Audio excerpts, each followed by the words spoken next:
Bonsoir à tous, très heureux de vous retrouver pour une nouvelle édition. Voici les titres de ce lundi. L'actualité aujourd'hui notamment marquée par l'annonce de l'ouverture d'un bureau ONU Femmes au Gabon, la consécration pour la première dame Sylvia Bongo Ondimba, à suivre sur Média 241. Dans l'actualité également, une formation des torréfacteurs pour accroître l'apport de la filière café sur le produit intérieur brut. Et on termine avec cette information, plusieurs transitaires véreux pris dans les mailles de la DGR du côté de la douane. On en parlera également dans cette édition d'information. L'ouverture prochaine d'un bureau ONU Femmes au Gabon et la consécration de la première dame qui, avec sa fondation Sylvia Bongo Ondimba pour la famille, a mis le doigt sur les problématiques du genre. L'ouverture de ce bureau au Gabon devrait permettre à ONU Femmes d'élargir et de renforcer ses partenariats en faveur de l'agenda 2030 des objectifs de développement durable de l'ONU pour la condition des femmes et des filles. Plus de détails dans cet élément. L'annonce il y a quelques jours de l'ouverture d'un bureau de ONU Femmes, l'entité des Nations Unies pour l'égalité des sexes et l'autonomisation des femmes, est une véritable consécration pour le leadership de la première dame Sylvia Bongo Ondimba, dont l'action au sein de sa fondation a tôt fait de mettre le doigt sur les problématiques du genre en y apportant des solutions, notamment grâce à de nombreux plaidoyers auprès des autorités gabonaises. Lancé en décembre 2010 par la FSBO, le microcrédit Akassi marquait pour Sylvia Bongo Ondimba le début d'un engagement de 11 ans au service de l'autonomisation de la femme gabonaise. Un engagement qui a été marqué au fil des années par l'énorme contribution des travaux de la Fondation Sylvia Bongo Ondimba au bien commun. Depuis le lancement du microcrédit Akassi, la Fondation Sylvia Bongo Ondimba et sa présidente ont toujours fait figure de chef de file du leadership gabonais en matière de promotion de l'égalité homme-femme. C'est d'ailleurs sous l'impulsion de la première dame Sylvia Bongo Ondimba et des autorités gabonaises que l'Assemblée générale des Nations unies a proclamé le 23 juin Journée internationale des veuves à travers l'adoption de sa résolution A-RES-65-189 du 21 décembre 2010. Au plan local, en 2015, grâce au plaidoyer de la Fondation Sylvia Bongo Ondimba, les autorités gabonaises ont promulgué la loi sur les quotas de représentativité des femmes dans les organes de prise de décision. Au même moment, la destinée de la femme gabonaise était institutionnalisée et un rapport remis au président. Pour renforcer et saluer l'action des organisations de la société civile, la Fondation Sylvia Bongo Ondimba organisait en 2019 la première édition du prix Agathe Okumba d'Okwatege. Ce prix d'un nom d'une des premières juristes gabonaises récompense chaque année l'engagement d'une organisation de la société civile pour le renforcement de l'autonomie des femmes.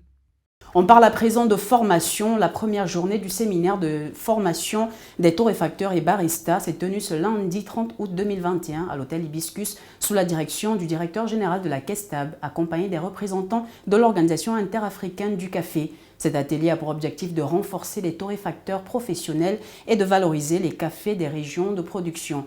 Le séminaire prendra fin le 11 septembre 2021 et se déroule du côté de l'Institut national des sciences de gestion. Plus de détails dans cet élément. Booster l'impact de la filière café-cacao dans le produit intérieur brut, c'est l'objectif que s'est assigné Thierry Prosper Mboutsou, directeur général de la KESTAB. À cet effet, Libreville abrite depuis ce lundi 30 août et ce jusqu'au 11 septembre prochain le séminaire de formation des torréfacteurs et baristas. De 20% dans les années 70-80, l'Afrique représente aujourd'hui à peine 10% des parts du marché mondial de café. Cette formation en partenariat avec l'OIAC, Organisation internationale du café, a pour mission de rehausser le niveau du continent en formant des torréfacteurs. Inscrite dans le cadre de la composante 2 du projet Promotion de la consommation intérieure de café en Afrique, cette formation a pour but de former des torréfacteurs capables de produire du café de qualité. Au plan local, elle traduit la volonté des autorités de valoriser la production locale. Aujourd'hui, nous sommes en phase de relance de l'activité caféière et cacaoyère.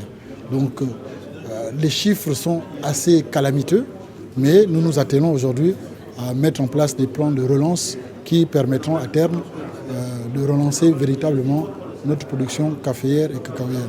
Que le président de la République, chef de l'État, a orienté le gouvernement pour une transformation locale plus accrue. Et donc, ces torréfacteurs que nous allons mettre en place, c'est pour transformer notre café plutôt qu'il soit à chaque fois expédié en matière première. Nous voulons le transformer pour consommer aussi localement de façon à accroître les revenus des producteurs. Dans le cadre du plan d'accélération de la transformation, les autorités misent sur une diversification de l'économie qui passe également par la transformation des matières premières, à l'image du café. De présenter une formation au Gabon, nous l'avons saisi parce que nous voulions justement donner de la valeur ajoutée au métier du café.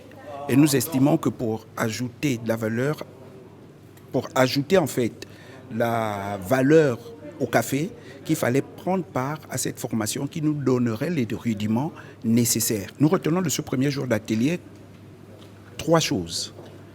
La première, c'est la volonté d'abord du gouvernement gabonais d'accompagner les planteurs dans la valorisation de leur métier. La deuxième chose, c'est de se rendre compte qu'il existe un organisme appelé la KESTAB qui appuie fortement ces mêmes planteurs-là. Et la troisième chose, c'est de voir la volonté des jeunes entrepreneurs gabonais à se lancer dans ce métier. Au terme de cette formation, les participants ou impétrants auront la possibilité de faire d'abord un bon café, connaître le bon café, griller du bon café et vendre du bon café en connaissant les qualités et caractéristiques du café. C'est-à-dire connaître l'analyse sensorielle ou organoleptique de leur café, c'est-à-dire déguster leur café et donner les caractéristiques à leur café. Dire mon café est corsé, fort, mon café est raffiné, mon café est doux. Dans le cadre de cette composante 2 du projet, le secrétaire général de l'OIAC a par ailleurs annoncé au cours de la cérémonie d'ouverture le lancement dans les prochains jours de l'initiative de kiosques à café au Gabon. Et on parle à présent de douane. Plusieurs transitaires verront ont été pris dans les mailles du filet par la DGR. Les experts de la DGR examinent depuis plusieurs mois des déclarations soumises par les transitaires et opérateurs économiques dans le système Sidonia, le logiciel de traitement des déclarations en douane. Pour plus de détails, on regarde ensemble cet élément.